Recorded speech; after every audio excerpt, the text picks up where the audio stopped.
thanking CNPC for breakfast.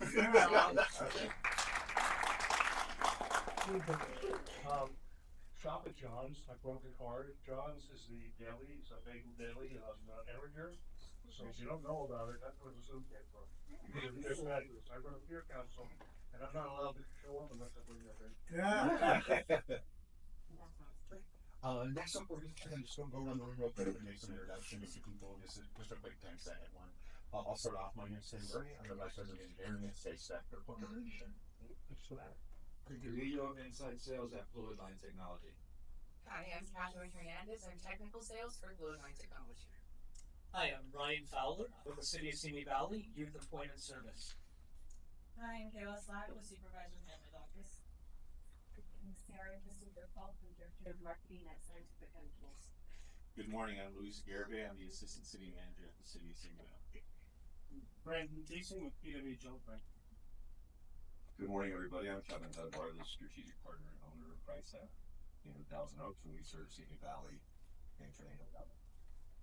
Good morning, I'm Lori Jacobson, Senior Recruiter with Kevin Dunbar's Pride Staff Office.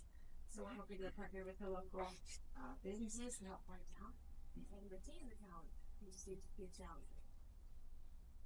I'm Nika Chavez, Coordinator Professional Learning and Civic Engagement with the Simi Valley Unified School District. And good morning, Roy Brocktrap, CEO of Advanced Spectrum Technology.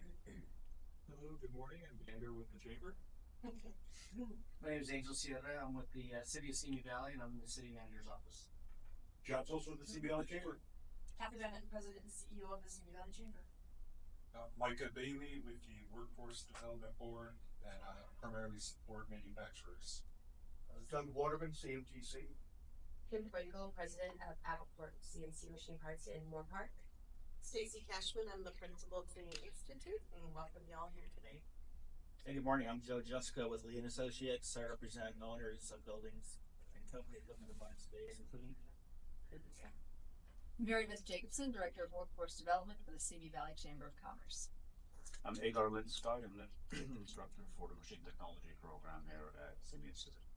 I'm Daniel Jordan, CEO of Seltzer Media. We're the publisher of the Simi Valley youth publication, Claire ID. Thank you, next up on the agenda, just kind of going through some logistics for the next two meetings are going to be June 18th and October 15th of this year. And our goal is to try and do them at different manufacturers' offices or available spaces. So if you're interested, please let us know that you have availability, and also we're interested if you tours are available. Also, that would be really nice to have. And we need a host for the June meeting. Let's see. Next up is our Agar's presentation, I believe, on our agenda. So let me just share with folks that our plan is that when we go to different places of business for our meetings, that the host will have the opportunity to give us like 5 minutes on their business, what they do, how they do it, and we will then post that video with Banner's help on our YouTube channel from Chamber. So this morning we're going to start with you, Agar. Thank you. I'll start with a quick overview of the program that we teach us here. We have the program consists of 3 main classes. We start students off with basic machine shop, roll it into CNC operations and programming, and finish off with an introductory class to CAD/CAM program. All 3 classes is done in an open lab at a self-paced it's a self-paced offering to the students where everything is competency-based learning. They get to progress at their own rate, which means additional times for those that need it, and also an opportunity to accelerate through the program for someone that comes in with some experience from the field. We also have placement tests for somebody that comes in and just want to upgrade and maybe learn the last CAD/CAM software or something of that nature. They can take a placement test instead of doing the prerequisite classes. We are open from 8 o'clock in the morning till 9 o'clock at night. It's shared with 2 instructional aides and 3 instructors that keep the classroom open 4 days a week, Monday through Thursday. currently, I think we have between 40 and 45 students enrolled. It goes up and down a little bit. We're open all year long. Right now, the last 2 weeks, we had a little bit of a bump in enrollment again, which is a little bit unusual. Typically, we get that bump in January and waited a little bit this year before we had it, but such other times, so to speak. In addition to the 3 classes that we teach, where obviously they will get a certificate of completion once they've completed all the competencies that are set forth for that class, we focus a lot on certifications. Getting a certificate of completion from a class doesn't necessarily mean a lot to an employer unless the employer are well aware of or familiar with that school and the program, which I think they are here in the local community. But to make our students a little bit more portable in their career path, they ever move out of state or just far away from Simi Valley, we focus on these certifications. NIMS is a organization that stands for National Institute for Metalworking Skills. We started offering NIMS certifications in 2017. It's part of the goals for the program this year is to guide more students towards that certification. It's not a mandatory demand or something you have to do in order to finish a class, but we strongly support the students' effort in earning those certifications. We are able to offer, there are 12 NIMS certificates for machining level 1 or machining skills. Some of them are for things like surface grinding. There's even one for bench work and drill press, but the conventional ones for conventional mill and lathe are not certifications that we typically promote a lot in class because we don't feel they have a very, very strong value for the students when they go into a job interview. We focus on the CNC certificates and one for measurement material and safety, to have that safety component in there. Those are the 5 that we kind of like focus on, but the rest of them are also available to students. 2 years ago, there was a CAD/CAM certificate that was being offered through NIMS, and we have that on the books. And every quarter I have somebody that's like, oh yeah, I want to do that when I finish Mastercam or Gibbs, and then they get a job and they don't even finish the class. So to date, I still have nobody that's taken the CAD/CAM certification from them. So that's sort of like a personal goal of mine to get somebody to actually do that. We'll see. When the job market changes, I'll probably have dozens of them. But this NIMS certification is, like everything else, costs money. We have some scholarship opportunities that I'm going to talk about later, but we have been able to keep that cost down. So as of now, it is free to our students. We sought accreditation through NIMS. We're one of only 5 metalworking programs in California that has earned that accreditation, and we just got re-accredited for the 2nd time in December. We offer an IET program where I have an ESL instructor that comes in and helps students whose English is a second language, help them through the process of learning so that their path will go a little bit faster. We have, like I mentioned, a scholarship program through the Jim Haas Foundation, so financial barriers should not be stopping anyone from being able to take advantage of our program. And we are now expanding on a pilot project started 2 years ago where we're allowed to take under 18 students into our classroom for a few periods a day.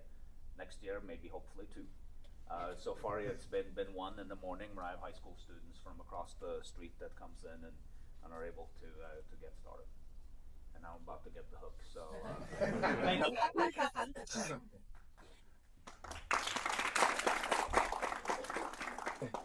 Next up, we're going with Aaron on this pandemic reform and Harvard. Are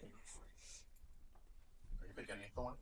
Okay, so I am going to be Erin today because I think Erin is busy getting ready for tomorrow. But we have somewhere between, how many students do we have? 15. So we have 18. 18 girls, middle school and high school age girls that are going to go to Parker Megget for about 4 hours. So it's a long visit, but it's a valuable time. They're giving us a lot of their time, and it's going to be women in STEM are going to be on a panel chatting with the girls about what it's like to be a woman in STEM, what their life experiences have been, how it is they made the decision to get where they are, what they're doing. We're going to get to tour all 3 of the manufacturing facilities that Parker Megan has. And then the women in STEM are going to have lunch with our girls. And the girls will have the opportunity. We will be placing the onus upon the girls to engage in this conversation. So there are a lot of skills that are going to be learned here. You know, how do you talk to people? How do you ask those questions? How do you present yourself? And I can tell you that from having done this with other groups, it is tremendously important to these girls to have this experience.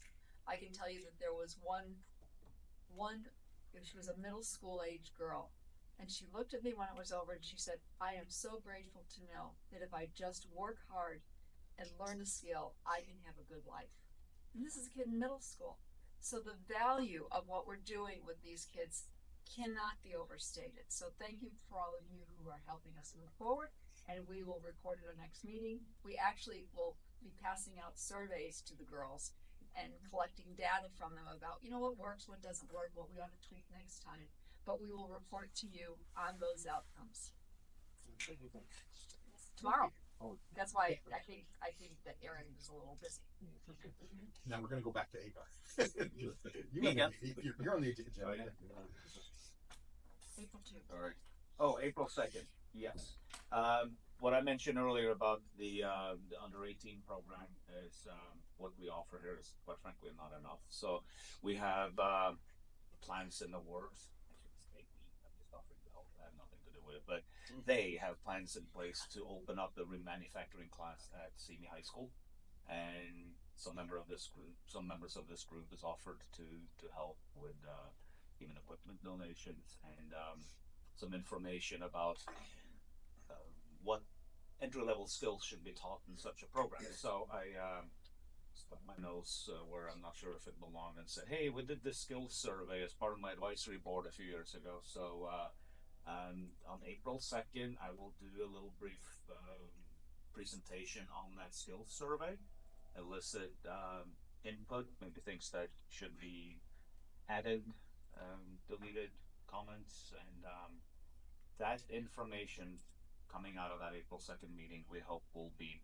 packaged up nicely and handed off as a present to the poor fellow that has to dust off the classroom and get that program started after it's been mothballed for so many years.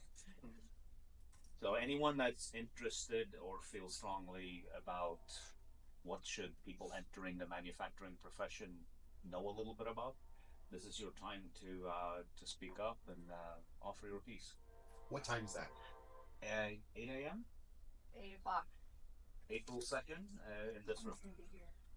Okay, jumping back to Mary Beth. So, you know, what I'm supposed to be sharing with you is a little information about what we're planning to do for Manufacturing Day, Manufacturing Month, however it is we choose to characterize it. And, you know, this committee has kind of a life of its own, to be honest with you. It started in February, and here we are with lots of plans, quite candidly. So I think that the wisdom that has come to me since last we were together is that we've been talking about hosting a dinner and having something kind of like a trade show before the dinner so that the kids can come and interact with us.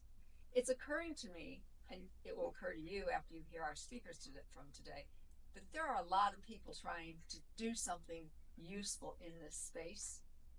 And I would like to encourage us to explore what is in the works, what's being planned, and see if it makes sense for us to be supplementing what is already planned, or if we want to go forward with our own thing. But I think that before we charge forward, we ought to listen to our speakers today, see if there's a role for us to help them, and you know, just be judicious in making. We're talking about the month of October. We're talking about the month of October, so we have time.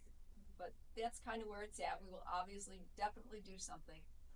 Maybe it's going to be dinner. Maybe it's going to be something with another partner here in town. Maybe it's going to be both, you know, but we will be looking for a committee at some point, not too far from now, to get together and just, you know, brainstorm what makes sense, what doesn't, and then we'll come back and present it to the whole group. Any questions? Very good. Yes. We, Alex and I have been in conversation also about doing something in October was our initial plan, similar to what you're saying, but maybe including manufacturing, but maybe also, and this was just an idea, other pathways here on our campus too, and hosting something here.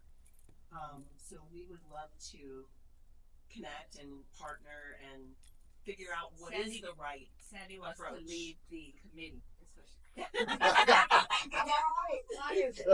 I'll So what do you think? support in the committee. So. I just think that instead of just shooting off all these folks Yes, all over I the place, agree. we ought to bring our resources together and make a meaningful impact and do that rather than just kind of creating our own thing. Mary Beth, Yes. we use Manufacturers Day up in Kern County as a way to attract students to Vegas Hills College and the industrial engineering program. And we're on campus. We're now at football stadiums because we outgrew the other stadium. And kids are bussed in and they get a tour of the various campus. Plus they get fed. Yes, you get fed. But we have manufacturers from all over Kern County that come and then we'll actually spend time on so that we can go bring in anything. So that's an idea. We're talking about recruiting kids to your program. Happy you're gonna do it. And they got what we have here on campus, right? So that might be, I'm just letting you see, okay? Not saying we have to do it or should do it, but it's just another idea.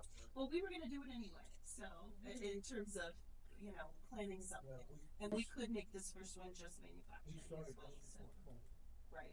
So we had two, and then COVID hit, so we tried doing it virtually, that didn't work. But we're back at it. So. Okay. But anyway, yeah, it might be, I would love to have manufacturing staying here and see it. I don't have to travel well, I have to go. We have a meeting scheduled April 1st with the other college and career counselors at Royal, Simi High, and Santa Susana. So bringing in more voices into that committee, and I don't know, maybe we'll just pass around a paper, just do it old school if you're interested in partnering on that. Manufacturing Day Committee brainstorm group, and then we'll connect you all.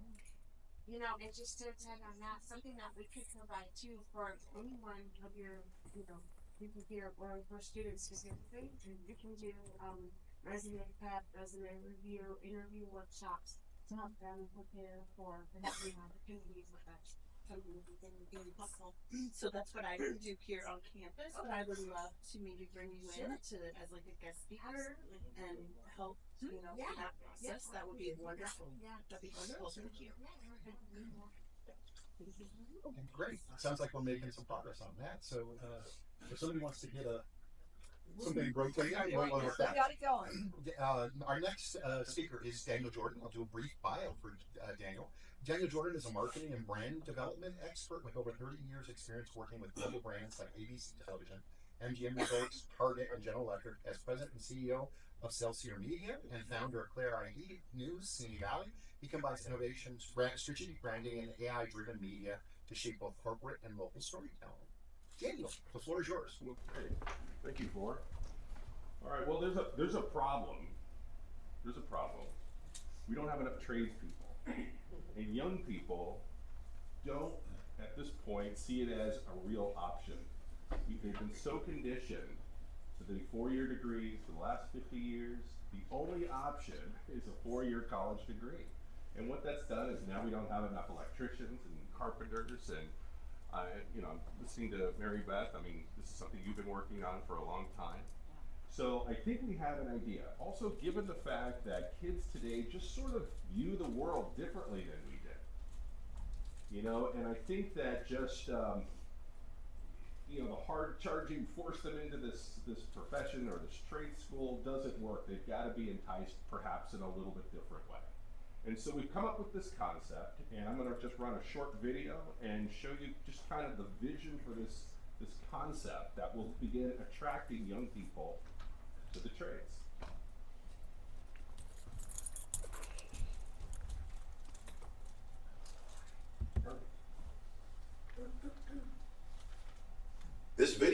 conceptual representation created for illustrative purposes. The event depicted has not yet taken place, but is intended to help viewers visualize what is possible. The footage in this video is not from a real event. Imagine an event that's not just inspiring, but life-changing. A place where students don't just hear about career opportunities, but get their hands dirty trying them out. That's exactly what's happening at the upcoming Sunrise TradeWorks Expo.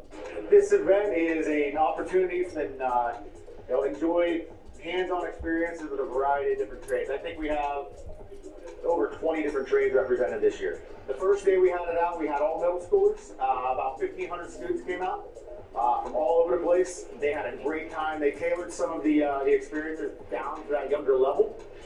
The response was phenomenal this year. And it's shaping up to be one of the most impactful events in our community this year. At the TradeWorks Expo, students won't just listen to lectures or pick up a flyer. They'll step into the shoes of skilled professionals, from welding and bricklaying to carpentry and even plumbing. I think it's great for them to kind of see all of the trades and just be able to do some hands-on instead of just always hearing about it. When we have like college reps come into our school, you know, it's just always taught. Where here they can get their hands on it, they can see exactly how it works. And maybe some of them haven't even thought about doing this, and it may spark an interest that they want to know more information. And so you just never know what's going to spark with a kid. The first thing we went to was the bricklaying, and that was really interesting. I thought that was fun. And then we went over and did some of the drilling on the drywall. It was pretty cool. We got to learn how to do some ties on the rebar. That was nice. Just a bunch of different stuff. It was really interesting. Students will try out tools, meet industry pros, and discover career paths they might never have considered. And the potential is enormous. Programs like this have connected thousands of students to high-paying, in-demand careers in the trades. Careers that come with paid apprenticeships, little to no student debt, and benefits that rival any corporate job.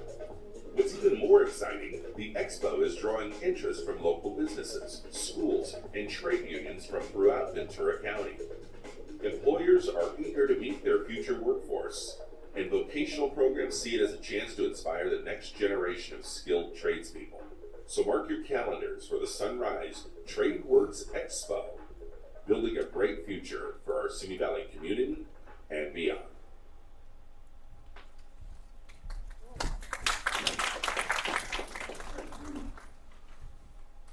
So that's the idea. The idea is kind of a mega career fair on steroids, and then some. The idea is to let these young people come in, sit up in the cranes, test out the tractors, pour concrete. We want to create a festival-like atmosphere where families can bring their children, and there'll be food vendors, and showing that trades can be fun and interesting. And perhaps a lot of these young people are going to see things that they had never seen before and get them excited about the possibility of a career in the trades. And right now we are in month 2 of the planning phase, and this is about 14 months still away. And what we're trying to do right now is we're just trying to get some support. And anybody in this room that wants to be involved, participate in the planning organization, anybody who's got big ideas, we want you. And we want you to be part of it. And who's we? The Rotary Club of Simi Sunrise. That's who's funding? Yes. Yes. Thank you, John. So let me take a question or two. Is there anything that stood out in the video that just?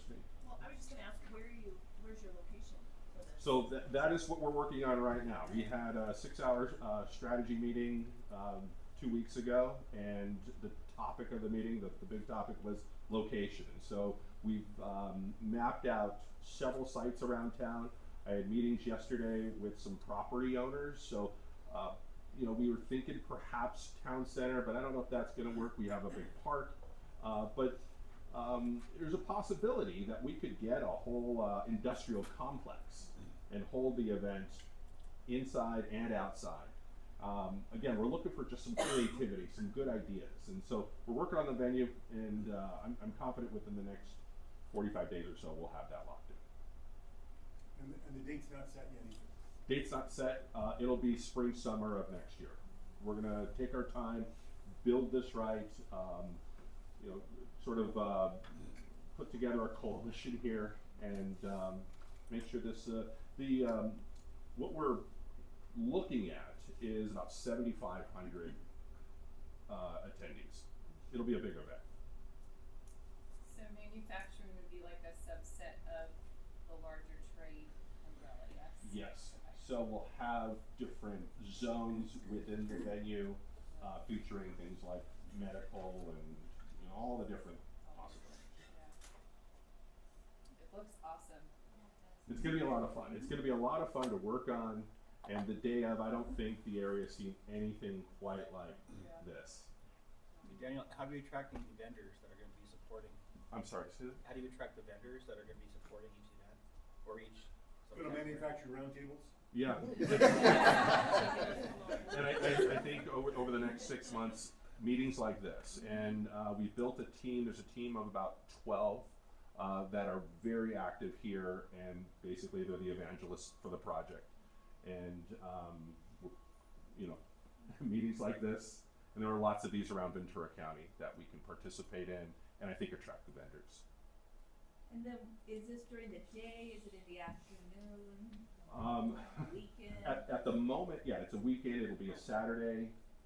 One day, there is some discussion about making it a 2-day event, but that will just depend on the Rotary Club and the volunteers that we're able to kind of amass, put together. Just one comment. I know if you hold it in an industrial complex, parking is always a challenge. Parking's a big issue. One of the ideas to address that is kind of like the street fair. Basically, you block off a pretty busy street, but on a Saturday in an industrial area, we could block off the streets and have plenty of room for parking without interrupting business because of the weekend. Just on advertising, first thing that comes to my mind is to get this segment of talent or potential talent's attention, how important social media will be. Yeah. Not only leading up to it, but even at the event. No Do you know anybody that does social media stuff? Social media is going to play a major role in this. Most of the marketing is going to be done through social. There's going to be an area for a keynote speaker. It'd be nice to get a well-known name. I mean, who's Mike Rowe? Yeah, it'd be great to have a recognizable celebrity figure as part of this. That would be really help with the social. Daniel, did I hear something about scholarships connected with this? Yes. Not only do we want to show them what's available, we would like to help facilitate their entry into some of these professions through scholarships and other types of awards and grants. But definitely scholarships will play a role in this. Great, thank you. So one of the things that kind of ties into it is I'm also the same Rotary. We also do, it's just part of our normal scholarships for high school graduates, that half of our scholarships are vocational scholarships. So there's college ones, but the other is half for vocational, just because when we look around our Rotary meetings, most of the people in the room are vocational. They're the electricians and plumbers and people that own the businesses in town. Thank you. All right, well, thank you. Thank you. Our next speaker is Ryan Fowler. Ryan Fowler is a community services coordinator with the City of Simi Valley in the Youth Services Department. Youth Services include Youth Employment Service, which provides job for youth ages 15 to 20. Yes, thank you. I also have not a flashy video like that. It's hard act to follow, right? But I do have some pictures that will hopefully go with this. So let's see if I can plug in here. What's going? No one steal my password. I think it's fine on because it's not a. Yeah, maybe dim. Okay, perfect. And I got a couple of handouts as well.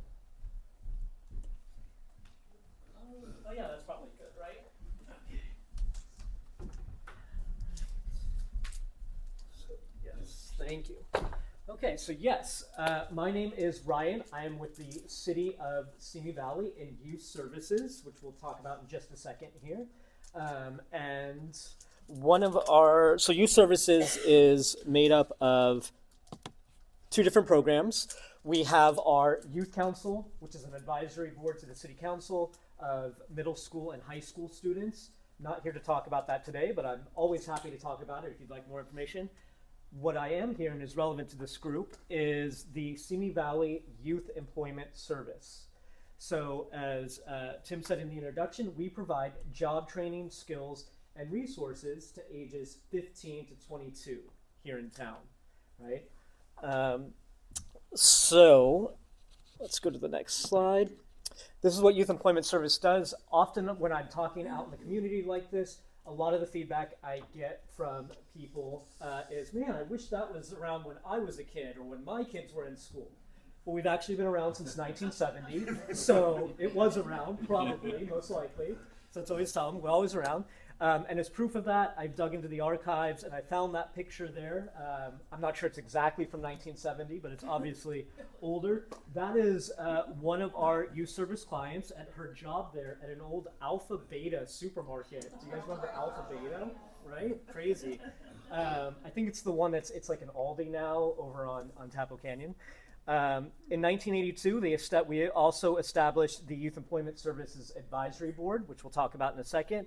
And annually, we over 150 businesses and 3,000 youth are served. So we have a pretty significant impact here in the community.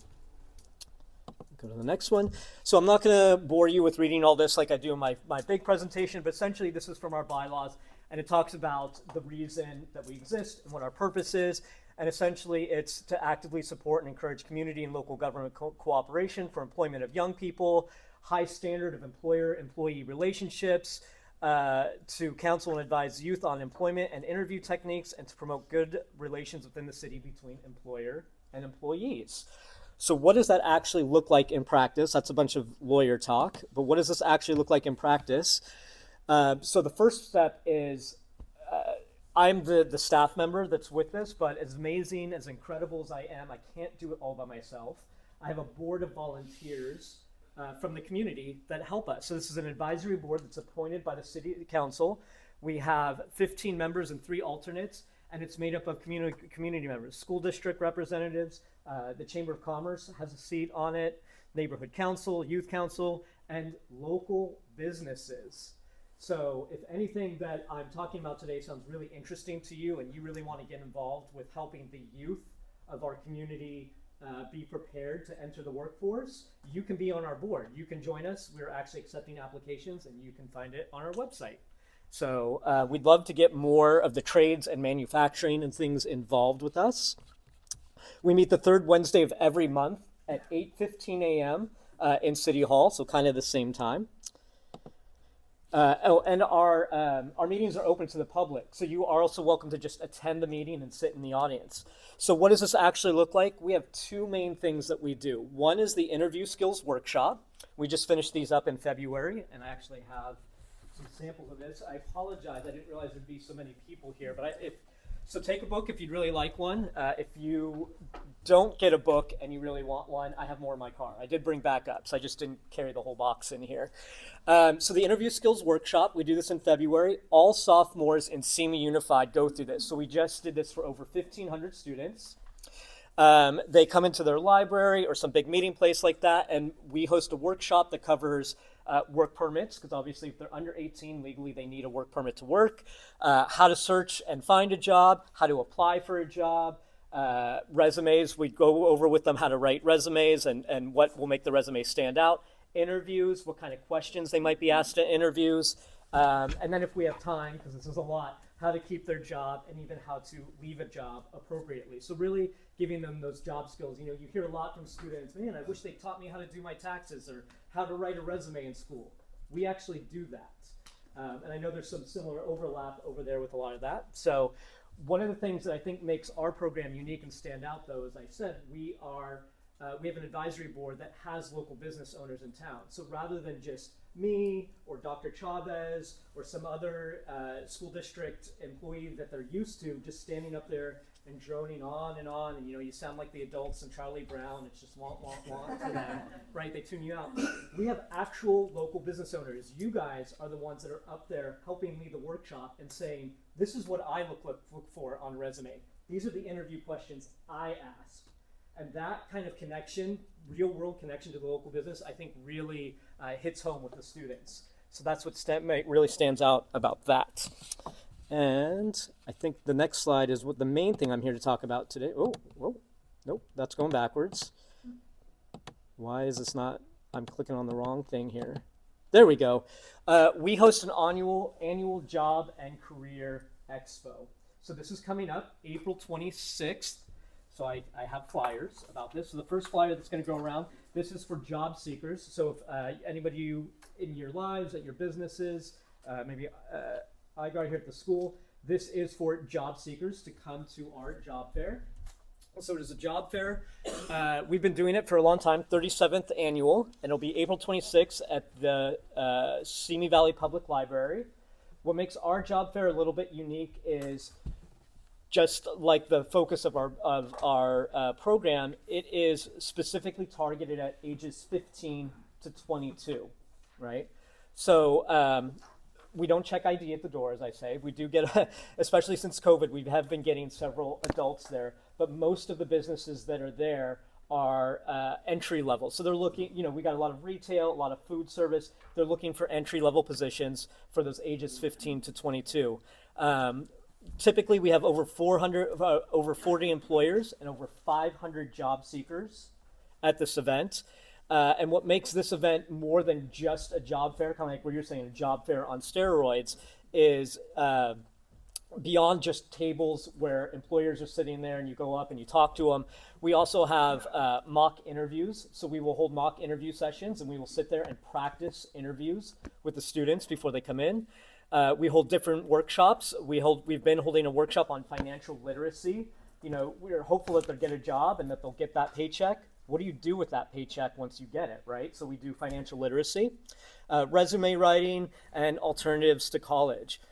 So those are some different things that we do at our job fair. So the next thing that I'll pass around is, this is for employers. We're hoping that some of you might be interested in having a booth at our job fair. So this gives all the information about this. I apologize, usually this is on a fancy postcard, like all nice and everything. I didn't have time. So it's just printed out on regular paper. So hopefully you'll be at that. But one of the main things that I wanted to bring up though this morning was that one of the big focuses for the board, kind of to the points that we've been hearing this morning, is that we really want to focus in on promoting and highlighting and supporting alternatives to universities, right? You kind of heard about it. They get a lot during their course of their regular schooling about how important university is and that everybody should go to university. And if you don't get a four-year college degree, you're somehow a failure, right? But we all know that that's not reality and that's not the real world. So we really want to highlight what are the options to that. If university isn't for you, if that's not the path you want, what can you do instead to be successful? And so we're hoping to have more trades, more manufacturers at our job fair. And we are looking to host a alternatives to university workshop, which we hope some of you might have interest in that too. So having a presentation on what these different career paths look like, maybe having some people speak. I know Igar and Kim have expressed interest in being involved and maybe talking to the students about what they do in their industry and what those career paths look like. And I know I'm running out of time, so I just want to wrap up by quickly saying we really want to highlight that it's a job and career fair. So even if you're not currently hiring or you don't think that you'll be hiring in the future, it's still great to come to the job fair, have a booth so that students can come up to you and talk to you about what do you do in your profession, what does your field look like, what is the career path to get there and be successful, what do I need to do to prepare for that. It's great just to be there to speak to the students. And I'm out of time.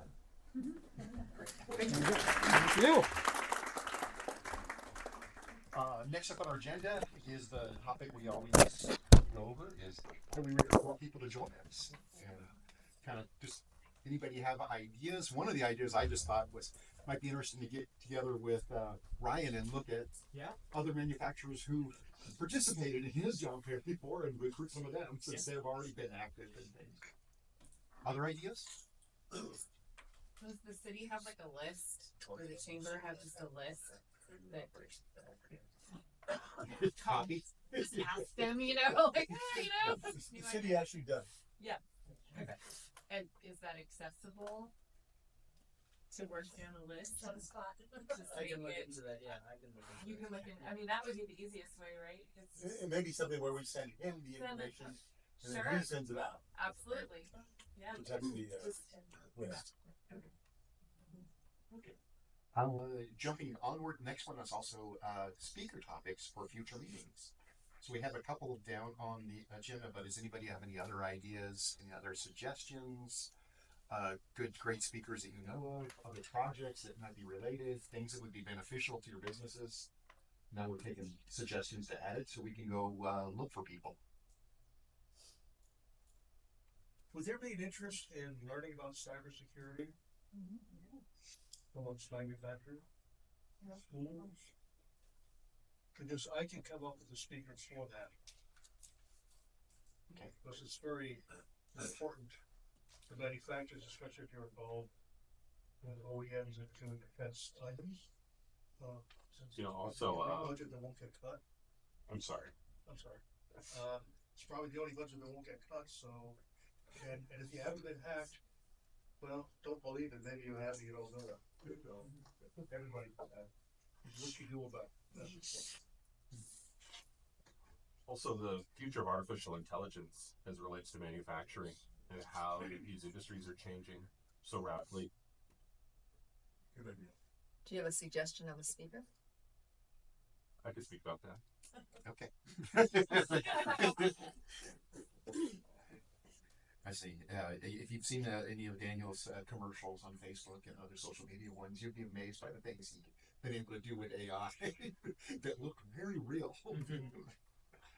Okay, jumping, I think we're towards the end of ours, and I think we have a tour of Agar's facility. Yes. My favorite thing to do, to get to talk shop. Okay, any other topics? I guess we'll call this meeting adjourned and turn it over to Agar for a tour of his training center. All right. Thank you all for coming.